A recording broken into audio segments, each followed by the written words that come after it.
ለተከራዮች መልካም የሚባል ዜና ከአዲስ አበባ ከተማ የቤቶች ልማትና አስተዳደር ቢሮ ተሰምቷል። የከተማ አስተዳደሩ በኪራይ ቤቶች ገበያ ውስጥ የሚታየውን ከፍተኛ የዋጋ ንረትና የቤት አከራዮችን የዘፈቀደ ድርጊት ለመግታት የሚያስችል ጥብቅ ሕግና መመሪያ ማውጣቱ ተገልጿል። ይህ ሕግ አከራዮችና ተከራዮች ሊከተሉት የሚገባውን አዲስ የኪራይ ስነ ምግባር በመቅረጽ በተለይም ተከራዮችን ከህገወጥ መፈናቀልና ከማያስፈልግ የኪራይ ዋጋ ጭማሪ ለመጠበቅ ዋስትና የሚሰጥ ነው ተብሎለታል። በዛሬ ፕሮግራማችን ይህ ለተከራዮች ትልቅ እፎይታን ሊሰጥ የሚችለውን ዜናና ዝርዝር መረጃዎችን እናስደምጣቸዋለን። የቢሮው ኃላፊ ወይዘሮ ቅድስት ወልደ ጊዮርጊስ እንደገለጹት አሁን ላይ ወጥ የሆነ አሰራርን መዘርጋት የከተማዋን ሰላማዊ የኑሮ ሁኔታ ለመጠበቅ ወሳኝ መሆኑን ያብራራሉ። በመሆኑም በኪራይ ዘርፍ ላይ የተዘረጋው ይህ አዲስ ማዕቀፍ ምን መብቶችንና ግዴታዎችን እንደሚያካትት በዝርዝር እንመለከታለን። በዚህም የቤት ኪራይ አከራዮችና ተከራዮች ሊያውቋቸው የሚገቡ በርካታ ዝርዝር ህጋዊ መብቶችና ግዴታዎች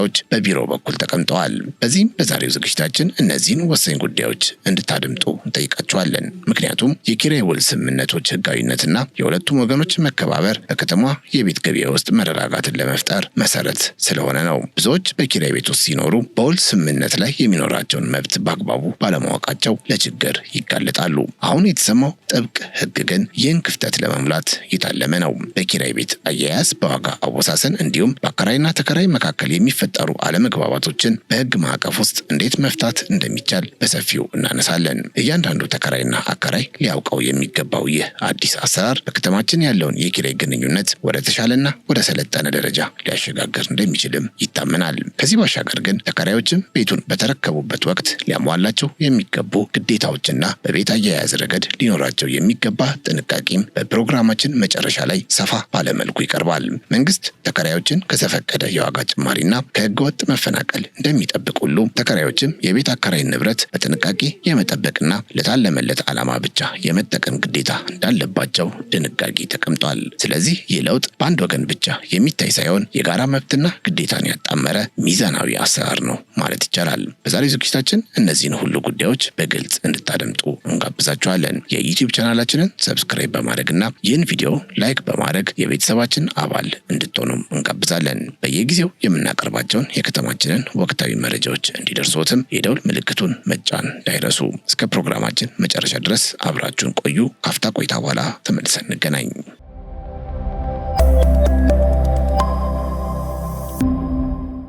የአዲስ አበባ ከተማ አስተዳደር የቤቶች ልማትና አስተዳደር ቢሮ ኃላፊ ወይዘሮ ቅድስት ወልደ ጊዮርጊስ ስለ ከተማዋ የቤት ልማትና የኪራይ አስተዳደር ወቅታዊ ሁኔታ ሰፊ ገለጻ ሰጥተዋል። ኃላፊዋ እንደገለጹት ቢሮ ባለፉት 5 ዓመታት የከተማዋን የቤት ችግር ለመቅረፍ ያከናወናቸውን አበይት ተግባራት፣ የቴክኖሎጂ አጠቃቀም ለውጦችንና በኪራይ ዘርፍ ያሉ ተግዳሮቶችን በዝርዝር ዳስሰዋል። በተለይም የቤት ኪራይ ዋጋን በተመለከተ የሚነሱ ቅሬታዎችን በሕግና በአሰራር ለመፍታት እየተሰራ መሆኑን ገልጸው የአከራይና ተከራይ መብቶች ና ግዴታዎችን የሚገልጽ ጥብቅ መመሪያ እየተዘጋጀ መሆኑን አስታውቀዋል። እነዚህን የአከራይና ተከራይ መብቶችንና ግዴታዎችን ከመመልከታችን በፊት ኃላፊዋ ከቤት ፕሮግራም ጋር ተያይዞ ያነሷቸውን አንዳንድ ነጥቦች እናንሳ።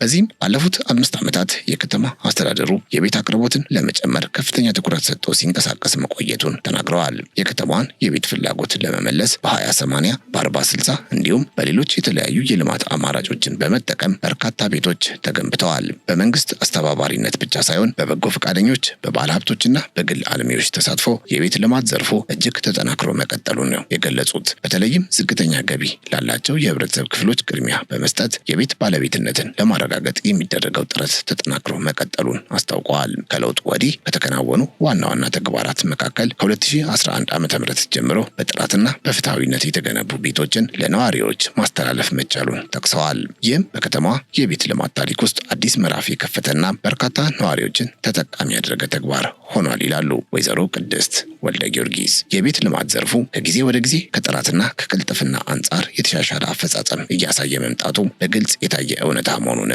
አስረድተዋል። ከዚህ ባሻገር አዳዲስ ቴክኖሎጂዎችን በመቀመርና የባለሙያዎችን አቅም በማጎልበት የአገልግሎት አሰጣጡን ለማዘመን ጥረት እየተደረገ ይገኛል የተባለ ሲሆን ህብረተሰቡ የሚያነሷቸውን ጥያቄዎች በአጭር ጊዜ ለመመለስ ሁሉንም አካታች የሆኑ ቤቶችን መገንባት እንደ ዋና ስትራቴጂ ስትራቴጂ ተቀምጧል። ይህ ሁሉ ለውጥ የሚደረገው የበለጸገችና ለነዋሪዎቿ የተመቸች አዲስ አበባን ለመፍጠር ያለመ እንደሆነም ነው በኃላፊዋ በኩል የተገለጸው። በተለይም የቤቶች ልማት ኮርፖሬሽን ዜጎችን የቤት ባለቤት የመሆን ህልም እውን ለማድረግ በትጋት እየሰራ እንደሚገኝ ተገልጿል።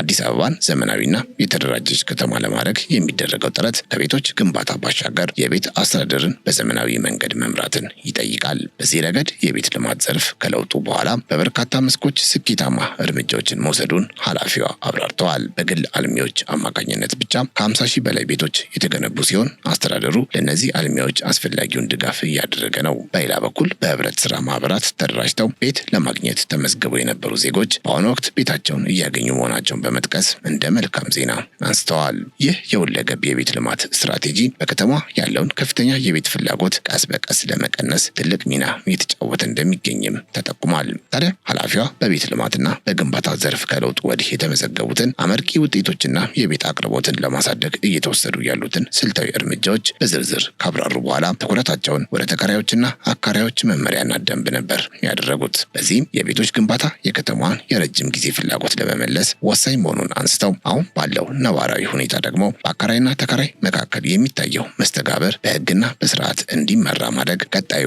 የቢሮ ትኩረት መሆኑን ገልጸዋል። በዚህ መሰረት አካራዮችና ተከራዮች በኪራይ ቤቶች ውስጥ ሊኖራቸው ስለሚገባው ሕጋዊ መብትና ግዴታ ሰፋ ያለ ማብራሪያ ሰጥተዋል። ይህ ለውጥ የቤት አቅርቦት ችግርን ከመፍታት ባለፈ በነባር ቤቶች ውስጥ የሚፈጠሩ የኪራይ አለመግባባቶችን ለመቅረፍ አስተዳደሩ የያዘውን ጥብቅ አቋም በግልጽ የሚያሳይ ነው። በዚህ ዙሪያ ወይዘሮ ቅድስት በሰጡት ሰፊ ማብራሪያ ሕጋዊ አሰራሮች የትኛውንም ወገን እንደማይጎዱና ሚዛናዊ እንደሆኑ አጽንኦት ሰጥተዋል። በተለይም የኪራይ ውል ስምምነት ሳይጠናቀቅ አካራዮች በተፈቀደ ዋጋ መጨመር ፈጽሞ ህገወጥና ተቀባይነት የሌለው ድርጊት መሆኑን በጽኑ አስታውቀዋል። ይህ ድርጊት ተከራዮችን ለከፍተኛ ጭንቀትና ኢኮኖሚያዊ ጫና የሚዳርግ በመሆኑ አስተዳደሩ ይህንን አሰራር በጽኑ እንደሚቃወም ነው የገለጹት። የኪራይ ውሉ በስራ ላይ እስካለ ድረስ አካራዩ በውሉ ውስጥ በተቀመጠው ዋጋ መሰረት ተከራዩን የማስተናገድ ግዴታ አለበት። ይህ የህግ ማዕቀፍ ተከራዮችን ከተፈቀደ የዋጋ ጭማሪ በመጠበቅ በከተማ የኪራይ ገበያ ውስጥ መረጋጋትና ሰላም እንዲኖር ያግዛል ተብሏል። የቤቶች ልማት አስተዳደር ቢሮ ይህንን መብት ለማስከበርና ህጉን በማያከብሩ አካራዮች ላይ እርምጃ ለመውሰድ ዝግጁ መሆኑን ነው የገለጹት። ህጉ ተከራዮች ቢያንስ ለ2 ተከታታይ ዓመታት በአንድ የኪራይ ቤት ውስጥ ሰላማዊ በሆነ መንገድ የመቆየት መብት እንዳላቸው በግልጽ ይደነግጋል። ይህ የ2 ዓመት የውል ጊዜ መብት ለተከራዮች የመኖሪያ ቤት መረጋጋት የሚሰጥ ሲሆን አካራዮችም ውሉ ሳያልቅ ከቤት የማስወጣት ስልጣን እንደሌላቸው ያሳያል። አካራዮች በተከራዮች ላይ ሊደርሱ የሚችሉ ተገቢ ያልሆኑ ጉዳቶችን መከላከል የመንግስት ድርሻ እንደሆነና ይህንን ህግ መተላለፍ እንደማይቻል ተመላክቷል። ተከራዮች ለተከራዩት ቤት የገቡትን ውል ማክበር እንዳለባቸው ሁሉ አካራዮችም የህግ የበላይነትን ማክበር ይጠበቅባቸዋል። ማንኛውም አካራይ ውሉን ሳይጠብቅ ተከራዩን ከቤት የማስወጣት ወይም የኪራይ ዋጋ የመጨመር መብት የለውም። መንግስት በተከራዮችና በአካራዮች መካከል ያለውን ችግር ለመቅረፍ ሰፊ ጥረት እያደረገ መሆኑን ያስገነዘቡት ኃላፊዋ እነዚህ ህጎች ለህዝብ ጥቅምና ለከተማ የቤት ኪራይ ዋጋ መረጋጋት የተደነገጉ መሆናቸውን ነው ያስታወቁት።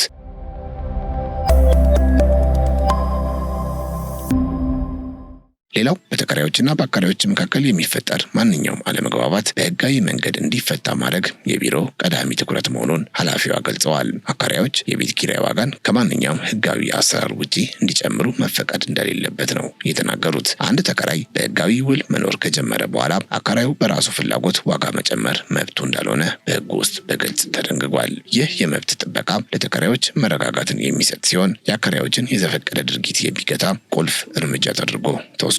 ህጋዊ ውሉ መከበር ያለበት ሲሆን ሁለቱም ወገኖች በውላቸው መሰረት መጓዝ እንደሚጠበቅባቸው ተመላክቷል። ሁሉም ተከራዮች ይህንን መብታቸውን አውቀው በህጋዊ መንገድ መብታቸውን ማስጠበቅ እንደሚችሉ ነው የተገለጸው። ነገር ግን ማንኛውም ህገወጥ የዋጋ ጭማሪ ወይም ውልን የሚጻረር ድርጊት ሲፈጸም ተጎጂ ወገኖች ጥቆማ መስጠት እንደሚችሉ በመመሪያው በግልጽ ተቀምጧል። አካራዮች በኪራይ ዋጋ ጭማሪ ላይ ብቻ ሳይሆን ሌሎች ተያያዥ በሆኑ የኪራይ ጉዳዮች ላይ ህጉን እንዲከተሉ ጥብቅ ማስጠንቀቂያ የተሰጠ ሲሆን ተከራዮች በአካራዮች በኩል የሚደርስባቸውን ያልተገባ ጫና ወይም የዋጋ ጭማሪ በየደረጃው በሚገኙ የቅሬታ ሰሚ ኮሚቴዎች ማቅረብ እንደሚችሉ ተገልጿል። ስለዚህ አካራዮችም ይህንን ህግ በመጣስ ሊያስከትሉ የሚችሉትን የህግ ተጠያቂነት አውቀው ከመንቀሳቀስ መቆጠብ አለባቸው ነው ያሉት ኃላፊዋ። ህግን መጣስ የሚያስከትለው የህግ ተጠያቂነት እንዳለ በማወቅ ሁሉም ወገኖች በስምምነቱ መጽናት እንደሚጠበቅባቸው ተመላክቷል። አካራዮች ተገቢ ያልሆነ የዋጋ ጭማሪ ሲያደርጉ ወይም ሌሎች የቤት ኪራይ ችግሮች ሲያጋጥሙ ምን መደረግ አለበት ለሚለው ጉዳይ ማብራሪያ የሰጡት ወይዘሮ ቅድስት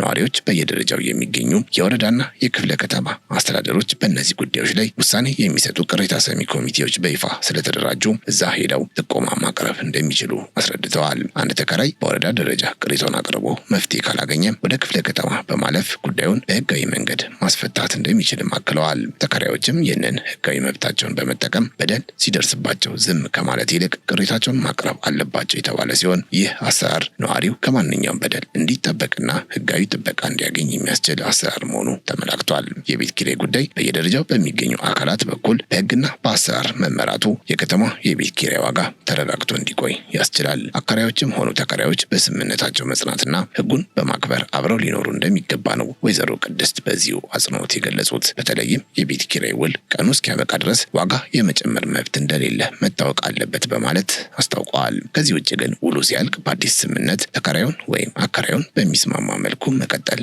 ይቻላል ተብሏል። ነገር ግን በግለሰቦች መካከል የሚደረጉ እነዚህ ውሎች ከከተማ አስተዳደሩ ህግና ደንብ ጋር የሚጣጣሙ መሆን ይገባቸዋል። ይህ አሰራር ሁለቱንም ወገኖች የሚጠቅምና በከተማ ውስጥ መረጋጋትን የሚፈጥር መሆኑንም ነው የጠቆሙት። በሌላ በኩል ግን የቤት ኪራይ አስተዳደር ህግ አከራዮችን ብቻ የሚጠብቅ ወይም በተቃራኒው ተከራዮችን ብቻ የሚያስቀድም ሳይሆን ሁለቱንም ወገኖች በእኩልነት የሚያስተናግድ ሚዛናዊ አሰራር መሆኑን ወይዘሮ ቅድስት ተናግረዋል። አከራዮች በኪራይ ቤታቸው ላይ ያፈሰሱትን ንብረትና መብት የመጠበቅ ግዴታ በመንግስት በኩል እንዳለ ሁሉ በተከራዮች በኩል ሊደርሱ የሚችሉ ያልተገቡ ድርጊቶችን የመከላከልና የመቆጣጠር ስራ የመንግስት ዋና ድርሻ መሆኑን አስታውቀዋል። በተለይም ተከራዮች የተከራዩትን ቤት ለተቀመጠለት ወይም ለታቀደለት ዓላማ ብቻ እንዲያውሉትና በአከራይ ንብረት ላይ ምንም አይነት ጉዳት እንዳያደርሱ ጥብቅ መመሪያ ተቀምጧል። ይህ ህግ አከራዩን ከማንኛውም አይነት የተከራይ በደልና የንብረት መውደም የመጠበቅ ዓላማ ስላለው አከራዮችም በህጉ ጥላ ስር በመሆናቸው ሙሉ በሙሉ መተማመን እንደሚችሉ ተገልጿል።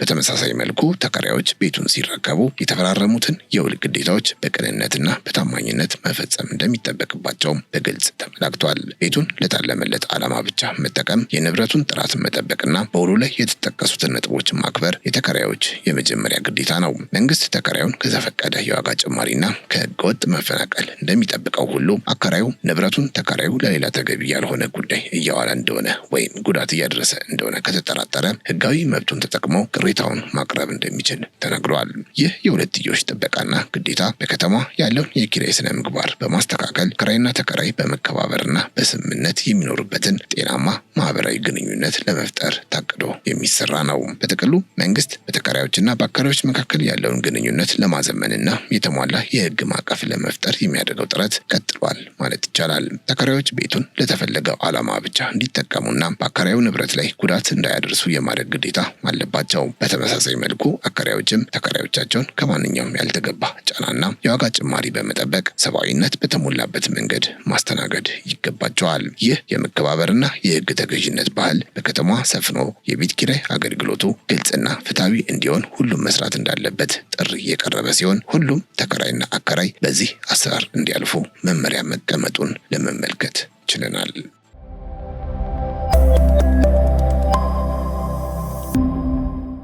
በሌላ በኩል የአዲስ አበባ ከተማ የቤቶች ልማትና አስተዳደር ቢሮ ባለፉት 5 ዓመታት ውስጥ ያስመዘገባቸው አበይት ስኬቶችንም ጠቅሷል። በዚህ ጊዜ ውስጥ ቢሮ ከ512,000 በላይ የተለያዩ የነዋሪዎችን ቅሬታዎችንና የቤት አስተዳደር ችግሮችን መፍታት መቻሉን አስታውቋል። ይህ ከፍተኛ የሆነ ቁጥራዊ መረጃ ተቋሙ ለነዋሪዎች አገልግሎት አሰጣጥ የሰጠውን ትኩረትና የህብረተሰቡን ጥያቄ በአጭር ጊዜ ውስጥ ምላሽ ለመስጠት የነበረውን ጥረት በተጨባጭ የሚያሳይ ነው። ይህ መጠነ ሰፊ የሆነ የችግር መፍታት ሂደት የቢሮን የአሰራር ለውጥና የአቅም ግንባታ ውጤታማነት ያረጋገጠ ተግባር ተደርጎ በኃላፊዋ በኩል ተወስዷል። በተጨማሪም የቤቶች ግንባታን በተመለከተ መንግስት ከወሰዳቸው ስልታዊ እርምጃዎች መካከል የቤት አቅርቦትን ማፋጠን አንዱና ዋነኛው ነው። በተለይም በ2018 ብቻ ወደ 100,000 የሚጠጉ ቤቶች በመንግስት አስተባባሪነት በተለያዩ የልማት ሞዳሊቲዎች አማካኝነት እየተገነቡ መሆናቸው በሪፖርቱ ተገልጿል። ይህ በዘመኑ የተከናወነው ከፍተኛ የግንባታ ምዕራፍ የከተማዋን የቤት ፍላጎት በዘላቂነት ለመቀነስ ታቅዶ የተከናወነ ትልቅ ልማት ስራ ነው። ይህም የመንግስትን የቤት ልማት አቅም ከማሳየቱን ባሻገር ለነዋሪዎች በፍትሃዊነት ቤት የማዳረስ ዓላማን በግልጽ የሚያንጸባርቅ ነበር ነው የተባለው። በአጠቃላይ የቤት ልማትና አስተዳደር ቢሮ ከላይ በተገለጹት እጅግ በጣም በርካታ የችግር አፈታት ስራዎችና በስፋት እየተገነቡ ባሉ የቤቶች ቁጥር በከተማ የቤት ልማት ታሪክ ውስጥ ተወዳዳሪ የሌለው አፈጻጸም እያስመዘገበ ይገኛል ሲሉ ነው ወይዘሮ ቅድስት ሀሳባቸውን ያጠቃለሉት። እነዚህ የልማት ስኬቶች ነዋሪዎችን ተጠቃሚ ከማድረግ ባለፈ አዲስ አበባን ዘመናዊና የተደራጀች ከተማ ለማድረግ የሚደረገውን ጥረት በእጅጉ እንዳገዘው ይገልጻሉ። ወደፊትም ቢሮ በያዘው ስትራቴጂ መሰረት የቴክኖሎጂ አጠቃቀምን በማዘመንና ሁሉንም አካታች የሆኑ የቤት ልማት አማራጮችን በመጠቀም የነዋሪዎችን የቤት ባለቤት የመሆን ህልም እውን ለማድረግ በትጋት እንደሚቀጥል ኃላፊዋ አረጋግጠዋል።